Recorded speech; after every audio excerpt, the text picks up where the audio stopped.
दोस्तों, स्वागत है हमारे इस एक और नए वीडियो में। महात्मा बुद्ध कहते हैं कि हजारों मनुष्य को जीतने की जगह हम बाहर की ओर तो बहुत कुछ जीतने में लगे रहते हैं, लेकिन अपने को कभी हम जीत नहीं पाते। हम अपने मन पर कभी काबू नहीं कर पाते, और जबकि इस दुनिया में वही जीता हुआ व्यक्ति है जिसने अपने आप को जीत लिया हो। दोस्तों, हम में से हर कोई अपने जीवन में कामयाबी हासिल करना चाहता है। हर कोई कुछ न कुछ पाना चाहता है, कुछ न कुछ जीतना चाहता है। हम सब भी कुछ न कुछ पाने की धुन में लगे रहते हैं। हम सबका प्रेम किसी न किसी स्वार्थ का भूखा होता है। अगर आप अपने प्रेम के स्वार्थ को निकाल दे तो फिर आपका प्रेम बिखर जाएगा, अर्थात टूट जाएगा। तो चलिए इस एक कहानी के माध्यम से समझते हैं। यह कहानी तब की है जब महात्मा बुद्ध अपने ज्ञान का प्रचार प्रसार करने के लिए दूर दूर गांव में जाया करते थे, अलग अलग राज्यों में जाया करते थे। तभी महात्मा बुद्ध के समय राजगृह में एक धनी व्यक्ति रहता था। उस व्यक्ति की एक पुत्री थी। उसकी लड़की की आयु करीब 15 वर्ष थी और वह दिखने में बहुत ही सुंदर और आकर्षक थी। एक दिन की बात है, उसने अपने कमरे के बाहर कुछ शोर सुना और वह शोर सुनकर खिड़की के पास जा पहुंची। और जब उसने खिड़की से बाहर झांका तो उसने देखा कि एक चोर को वध स्थल पर ले जाया जा रहा था। उस चोर को मृत्यु दंड दिया गया था, जिस कारण कुछ सैनिक उसे पकड़कर वध स्थल पर ले जा रहे थे। लेकिन लड़की ने जैसे ही उस चोर को देखा तो वह उस पर मोहित हो गई। वह उसकी प्रेम जाल में फंस गई। उस चोर के लिए उस लड़की के मन में प्रेम जाग उठा। उसने तुरंत ही अपने माता पिता को अपने पास बुलाया और उनसे कहने लगी, माँ, मैं उसी लड़के से विवाह करूंगी, मैं उसी चोर से विवाह करूंगी, और यदि आप लोगों ने मेरा उससे विवाह नहीं कराया तो मैं आत्महत्या कर लूंगी। माता पिता अपनी पुत्री के मुख से यह सारी बातें सुनकर बड़े आश्चर्यचकित थे। उन्होंने अपनी पुत्री को समझाने की बहुत कोशिश की, लेकिन वह लड़की अपनी बात पर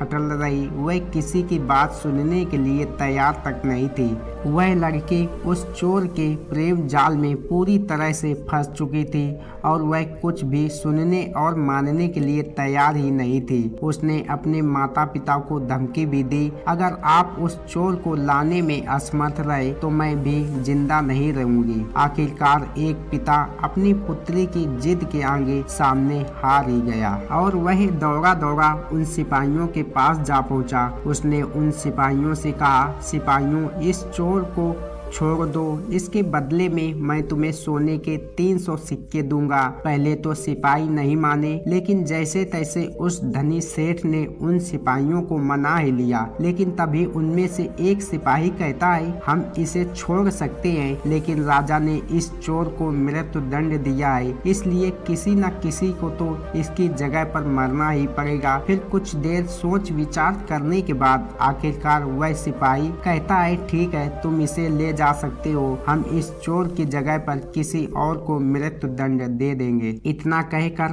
वह सिपाही आगे बढ़ चले और अब उन सिपाहियों ने किसी दूसरे व्यक्ति को पकड़कर पहाड़ की चोटी से गिरा दिया और उधर दूसरी तरफ वह धनी व्यक्ति उस चोर को घर ले आया और ना चाहते हुए भी अपनी पुत्री का विवाह उस चोर से करवा दिया। उस चोर का नाम सार्थक था और वह चोर अपनी पत्नी से बहुत प्रेम भी करता था। हालांकि उसकी प्रेम का आधार उसकी पत्नी के आभूषण थे। भले ही उसकी शादी उस लड़की से हुई थी, किंतु मन से भी अभी भी चोर था। हर समय उसे अपनी पत्नी के आभूषण ही नजर आया करते थे। एक दिन की बात है, उसने अपनी पत्नी की हत्या करने का षड्यंत्र रचा और खाना पानी सब कुछ छोड़ दिया। देखते ही देखते उसका शरीर बहुत कमजोर हो गया और वह बिस्तर पर पड़ा रहता। इस पर वह युवती अपने पति से कहती है, आखिर क्या बात है, आपने खाना पानी क्यों छोड़ दिया? इस पर वह व्यक्ति जवाब देते हुए कहता है, प्रिय, जब सिपाही मुझे मृत्यु दंड देने जा रहे थे तब मैंने देवी से प्रार्थना की थी कि अगर मैं बच गया तो मैं उनके दर्शन के लिए आऊंगा।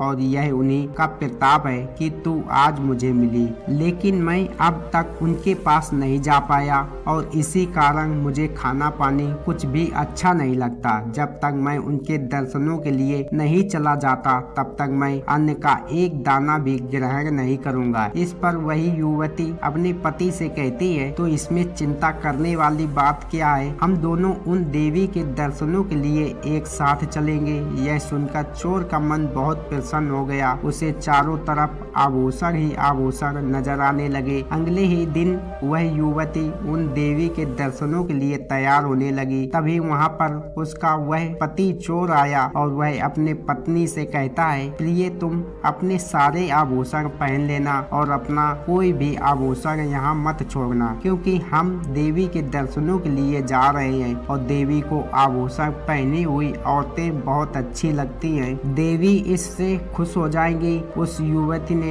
अपने पति की सारी बातें मान ली। उसने वह सारे के सारे आभूषण पहन लिए और फिर वह दोनों उन देवी के दर्शनों के लिए घर से निकल पड़े। दोनों ने रथ में अपना सामान रखा और फिर वह दोनों आगे बढ़ने लगे। देखते ही देखते वह दोनों पहाड़ी की एक तलहटी पर जा पहुँचे। उसके बाद उस युवती का पति उससे कहता है, प्रिय अब यहाँ से हम दोनों को ही आगे जाना होगा, बाकी सब तुम वापस घर भेज दो। युवती अपने पति की बात मान ली और उसने वैसा ही किया। वहाँ से दोनों पति पत्नी अब पहाड़ पर चढ़ाई करने लगे।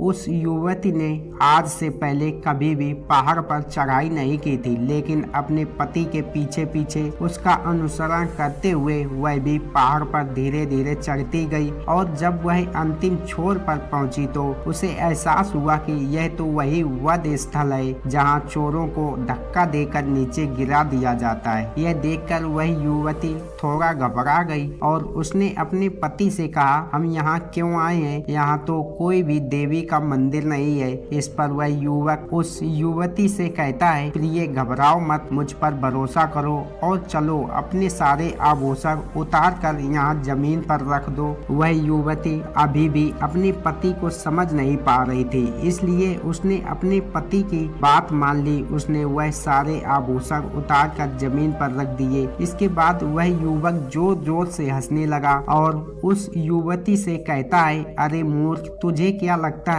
मैं तुझसे प्यार करता हूँ? नहीं, मैं तेरे आभूषण से प्यार करता हूँ। और यह कहकर अपनी पत्नी को जोर से धक्का दे दिया और वह मर गई। वह व्यक्ति सारे आभूषण लेकर अपने घर को निकल गया। फिर मिलते हैं एक और नई कहानी के साथ, तब तक अपना ख्याल रखें। धन्यवाद मेरे प्रिय दोस्तों।